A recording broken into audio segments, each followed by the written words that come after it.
ये सीखना चाहिए, बच्चों को सिखाना चाहिए। ये कुंजल क्रिया से जो है ना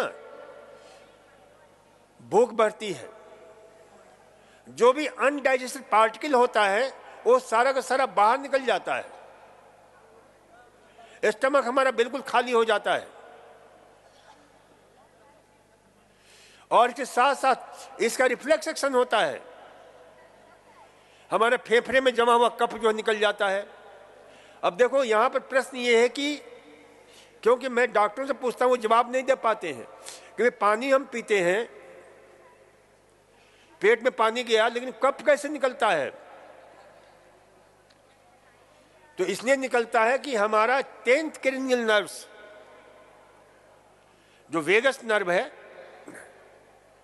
उसका संबंध हमारे फेफड़े से है, हार्ट से है, स्टमक से है, 3 अंगों से है। तो जब हम वो करते हैं तो वो इरिटेट होता है, उसका रिफ्लेक्स एक्शन होता है, और जो भी कफ है, जो भी जो कचरा है फेफड़े का भी पेट का भी, वो सारा का सारा निकल जाता है, बाहर निकल आता है। काइमोग्राफिक रिकॉर्ड के द्वारा देखा गया कि थोड़ा प्रेशर हमारा बढ़ता है, इसीलिए हाइपरटेंशन वालों को, जिनको मैलिग्नेंट हाइपरटेंशन है, उनको हम मना करते हैं कि कुंजल क्रिया नहीं करेंगे। कार्डियक प्रॉब्लम वाले रोगी को, अल्सरेटिव कोलाइटिस वाले रोगी को, अल्सर वाले रोगी को, हर्निया वाले रोगी को, ये सब जो है कुंजल क्रिया नहीं करेंगे।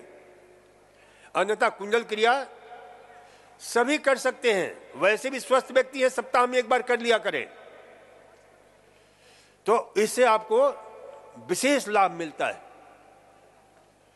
इसी प्रकार से यौगिक हाइड्रोथेरेपी के अंतर्गत एक और क्रिया होती है जिसका नाम है बागी क्रिया, फेलाइन एक्शन। बागी क्रिया में आपने देखा होगा कि आपके घरों में बिल्ली कुत्ता वगैरह पाल रखा होगा, तो जब वो बीमार होते हैं ना तो कोई दवा नहीं लेते हैं। जितने भी शाकाहारी प्राणी हो चाहे मांसाहारी प्राणी हो, बीमार होते हैं, जंगल में रहने वाले तो बिल्कुल ही दवा नहीं लेते हैं।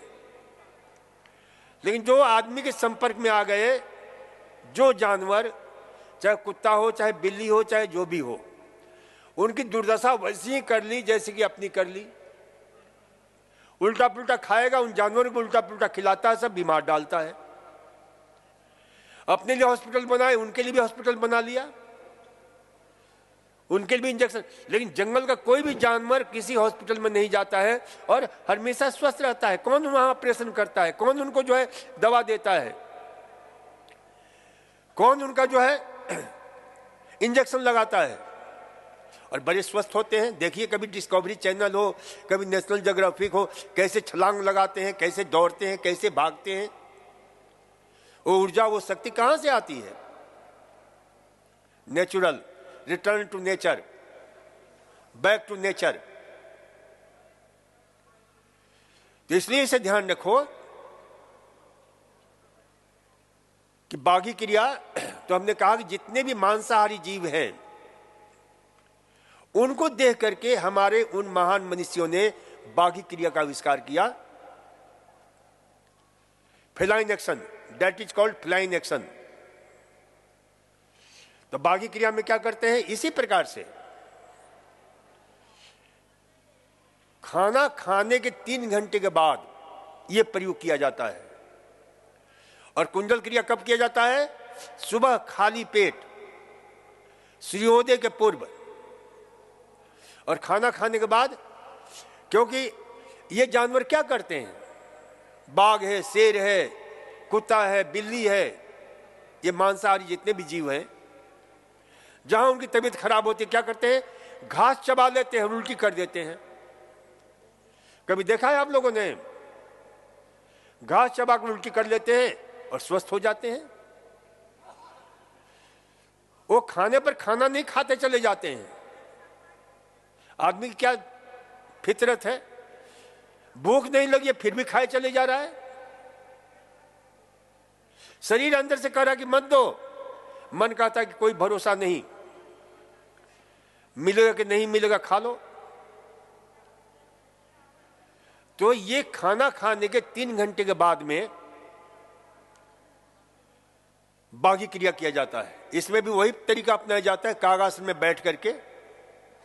नहीं बैठ सकते हो कागासन में तो खड़े होकर के पानी फटाफट पी लो, और वो 3 अंगुलियां हाथ नाभि पर नब्र झुक करके और उस पानी को निकाल दो। तो उसमें जो भी अपचित आहार है वो सारा का सारा निकल जाता है। ये विशेष रूप से अजीर्ण की स्थिति में भोजन अच्छी तरह पचा नहीं है, खाना खाने के बाद पेट में दर्द हो रहा है, पीड़ा हो रही है, गैस बन रहा है, बेचैनी हो रही है, उन परिस्थितियों में ये बागी क्रिया आप कर सकते हो और घर पर भी लाभ उठा सकते हो। तो ये जो ना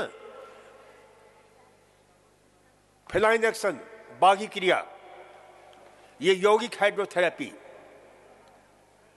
जलनेति, कुंजल, बागी क्रिया और यौगिक हाइड्रोथेरेपी का सबसे महत्वपूर्ण, जिसको बोलते हैं संघ प्रक्षालन। कुंजल के द्वारा आपने जो है नेति के द्वारा क्या किया, ये साइनस साफ कर लिया। ये साइनस जानते हो किसको बोलते हैं? साइनस को मेडिकल साइंस में साइनस शब्द होता है जिसका अर्थ होता है गड्ढा। तो ये जो है ना, ये खोपड़ी देखी आप लोगों ने कहीं? खोपड़ी, अरे उसमें भी देखा होगा टीवी वगैरह पर। तो ये देखते हो गड्ढे बने रहते हैं आंख के, ये सब साइनस है, ये सब साइनस है, गड्ढे गड्ढे गड्ढे हैं सब। और इसमें जो सूजन हो जाता है, उसमें जो टिश्यूज है, उसमें जो सेल्स हैं, उनमें इन्फ्लामेशन हो जाता है, जिसके कारण दर्द होता है, सूजन होता है, गर्मी महसूस होती है, जलन होता है। तो उसको बोलते हैं sinusitis, inflammation of sinus, sinusitis. तो ये जो है ना, इन सब के लिए कौन सा प्रयोग हमने बताया? जलनेति। पूरे साफ कर लिया ये। फिर ये आपके इसके लिए स्टमक के ऊपर की सारी सफाई काहे से किया हमने? कुंजल के द्वारा, बागी के द्वारा। और स्टमक के नीचे की सफाई काहे से किया? कोलन की सफाई काहे से करते हैं? बस्ती के द्वारा। भांति भांति के बस्ती लेते हो ना, लिया कि नहीं लिया? एनिमा जिसको बोलते हैं, बस्ती। बस्ती को क्या बोलते हैं इंग्लिश में? एनिमा। तो ये जो है एनिमा के द्वारा आपने जो है ले लिया। अब इंटायर जो होल एलिमेंट्री कैनाल जो आपका 30-35 फीट लंबा है, उसकी सफाई के लिए दी बेस्ट टेक्निक क्या है? संघ प्रक्षालन। उसका नाम ही है क्लींजिंग लाइक कॉन्च, यानी शंख की तरह। जैसे शंख देखा है ना आप लोगों ने, शंख में ऊपर पानी डालते हैं, नीचे से बिल्कुल निकल जाता है। तो ऐसे ही हम ऊपर से पानी डालते हैं, मुंह से पानी पिलाते हैं, नीचे से निकल जाता है कुछ क्रिया करने से। तो ये entire the whole alimentary canal धुलाई का काम करता है ये। और इस पर हमने 1983 में मेडिकल कॉलेज अजमेर के सहयोग से इस पर रिसर्च हमने वर्क किया। वहां के हेड ऑफ डिपार्टमेंट हुआ करते थे डॉक्टर हरबंस सिंह, सर्जरी के। तो उनसे हमारा परिचय, मैं सर्वप्रथम मेरी पुस्तक प्रकाशित हुई थी 1978 में। पहली पुस्तक मेरी थी हाइड्रोथेरेपी के ऊपर, जल चिकित्सा के ऊपर। क्योंकि मैं इस क्षेत्र में 72 से हूं। कितने साल होगा? कई लोगों को तो जन्म भी नहीं हुआ होगा। 47 ईयर्स, 48 ईयर्स। तो 80 में हमारी पुस्तक छपी जल चिकित्सा। उसमें हमने विस्तार से संघ प्रक्षालन के विषय में चर्चा की है। तो उनको कहीं से मेरी पुस्तक हाथ में लगी, चूंकि वो सर्जन थे, पेट की सर्जरी करते थे। तो मेरे से वो मिले, कहने लगे कि डॉक्टर जी ये बताओ कि सचमुच में ऐसा होता है कि जैसा हम पानी पिए वैसा ही नीचे से निकल जाए? मैंने कहा बिल्कुल होता है। ये हमारे उन महान मनीषियों की, अरण्यवासी ऋषियों की बहुत बड़ी देन है ये विज्ञान, और हमने तो हजारों लोगों पर प्रयोग किया है, खूब प्रयोग किया हमने। तो 35 रोगियों के ऊपर उन्होंने 35 रोगियों को मेरे पास जो है व्यवस्था की, उन पर हमने प्रयोग किया और उसका रिजल्ट आया। क्योंकि मेडिकल कॉलेज से जुड़े हुए तो जो भी उस समय उपलब्ध साधन था इन्वेस्टिगेशन का, वो सारे जांच हुए। यहां तक कि जो नीचे से पानी निकलता है उसका कल्चर किया गया और उसका जो रिजल्ट आया बहुत ही अद्भुत आया। एक विद्यार्थी को अपने उन्होंने एमएस में रिसर्च इसी विषय पर उन्होंने कराया, क्योंकि उनकी मान्यता थी। कहने लगे कि डॉक्टर साहब हम लोग पेट का ऑपरेशन करते हैं तो चारकोल एनिमा देते हैं, चारकोल की टैबलेट खिलाते हैं, साबुन वगैरह का एनिमा देते हैं, तो उतना साफ नहीं होता है। आपने लिखा है कि पूरा पेट की धुलाई सफाई हो जाती है, तो पेट जितना साफ होगा उतना ही हमारे ऑपरेशन का सक्सेस रेट बहुत ही शानदार होता है, इन्फेक्शन नहीं होने की संभावना रहती है। तो इस दृष्टि से उन्होंने जो है ये रिसर्च प्रोग्राम चलाया था।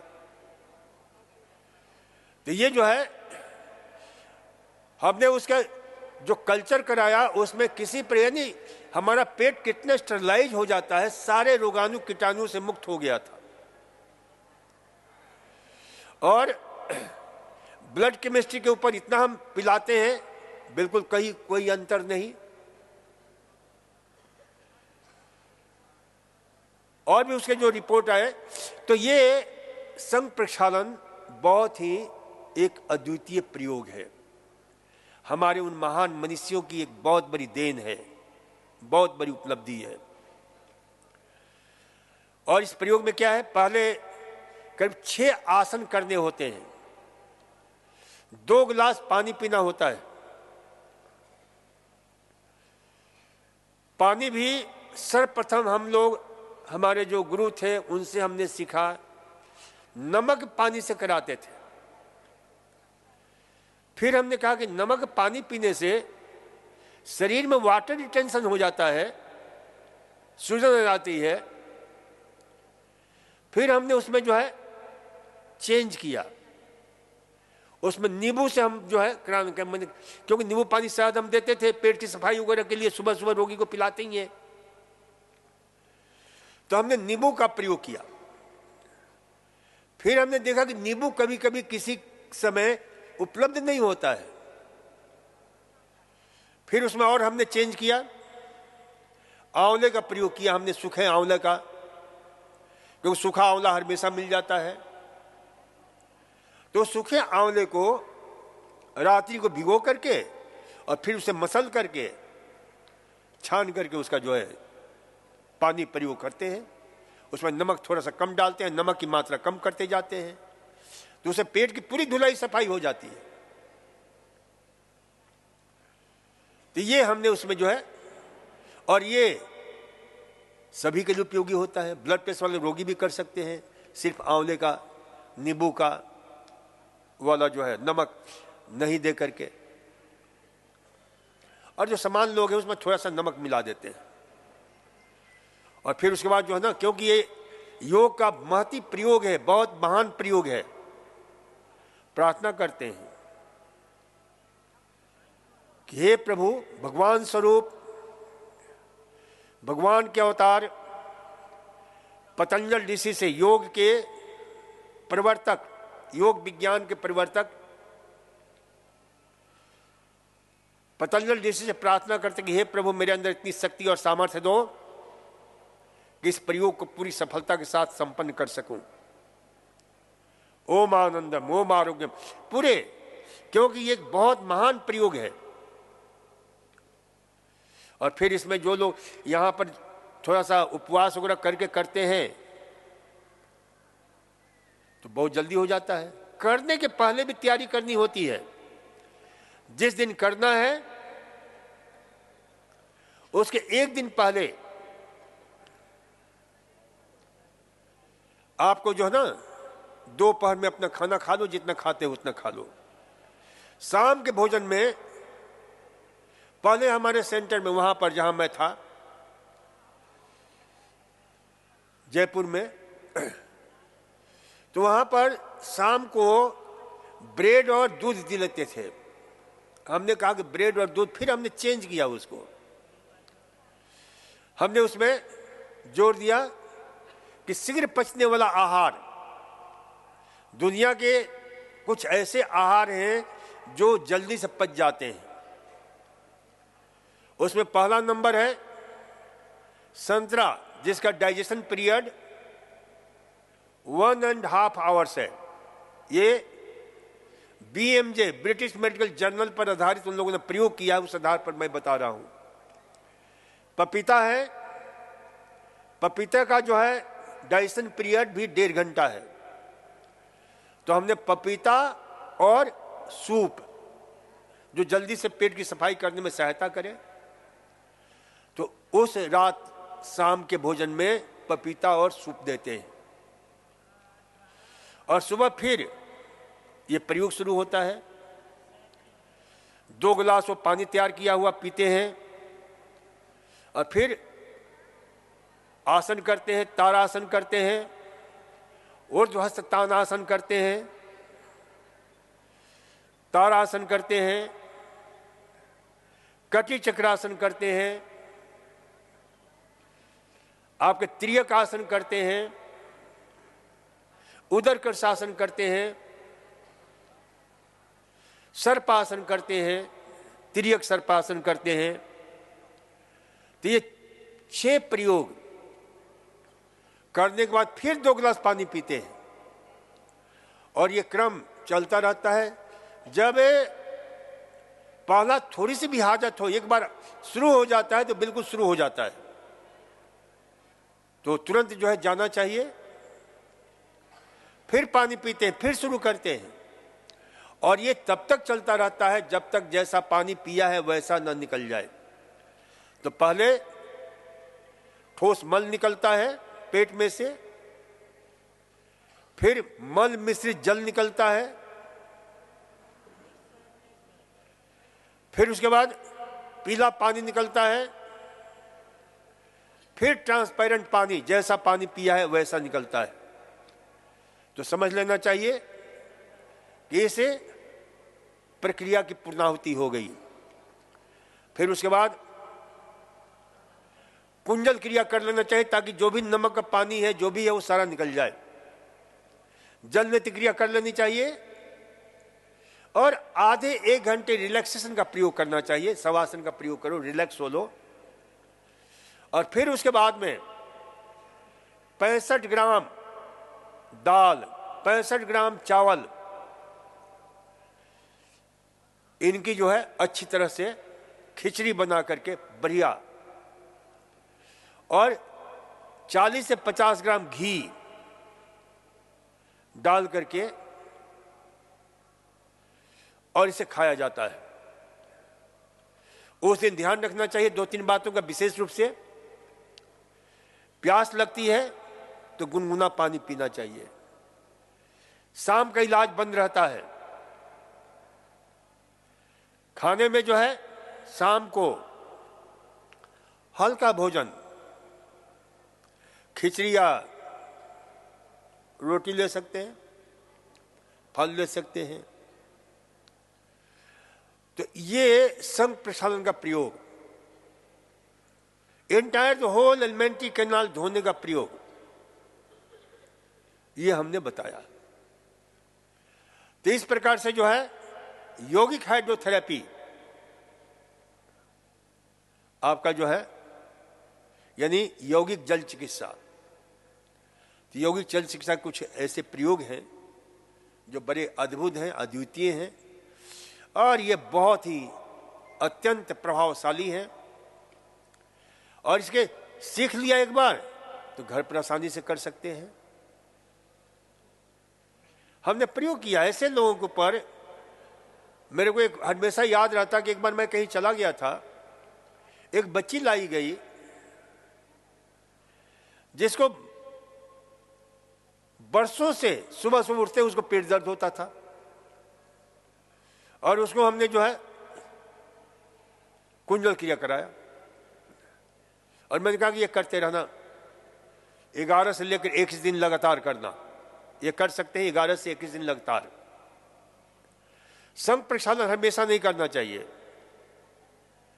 3 से 4 महीने के बाद करना चाहिए, नहीं तो पेट के जो अच्छे किस्म के बैक्टीरिया हैं उनकी भी धुलाई हो जाती है।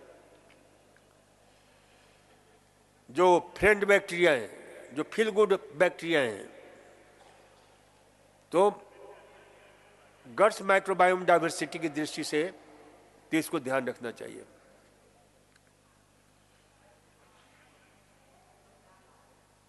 चलिए आज इतना ही। कल हम बस्ती के विषय में थोड़ी चर्चा कर देंगे। घर जाकर के एनिमा लेंगे। एनिमा हर घर में होना चाहिए। डॉक्टर एनिमा यदि आपके घर में है तो हर बीमारी को आप धराशायी कर लेते हो, क्योंकि यहां देखते हो कि बीमारी कोई भी हो, पहला प्रयोग किया जाता है, एनिमा दिया जाता है। तो ये जो है ना, तो कल हम इस विषय में चर्चा करेंगे। आज इतना ही। धन्यवाद, नमस्कार।